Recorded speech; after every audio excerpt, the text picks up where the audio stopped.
ვისაუბროთ უკვე კორეის როლზე გლობალურ პოლიტიკაში და მათ ურთიერთობებზე, მათ უშუალო სამეზობლოში და რა თქმა უნდა ამერიკის შეერთებულ შტატებთან. კორეის ომი დამანგრეველი შედეგების აღმოჩნდა სამხრეთ კორეისთვის ორი ძირითადი თვალსაზრისით. დადგინდა 38 პარალელი, რაზეც საბოლოოდ გაიყო და შეიქმნა ორი განსხვავებული ადმინისტრაცია. ეს ბევრისთვის შეიძლება მოულოდნელი იყოს.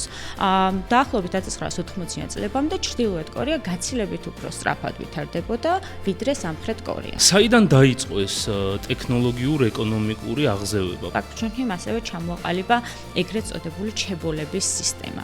დღეისათვის ყველა ეს დიდი ეკონომიკური გიგანტი, რომელიც ვიცით სამხრეთ კორეიდან, დაკავშირებულია ამ პერიოდის ეკონომიკურ განვითარებასთან. ჩაანაცვლა თუ არა ჩინეთმა ის გავლენები, რა გავლენებიც ჰქონდა საბჭოთა კავშირს. ჩინეთი არის საფრთხე, განსაკუთრებით მისი უახლოესი სამეზობლოსი და ამას ძალიან კარგად აანალიზებენ როგორც იაპონიაში, ასევე სამხრეთ კორეაში.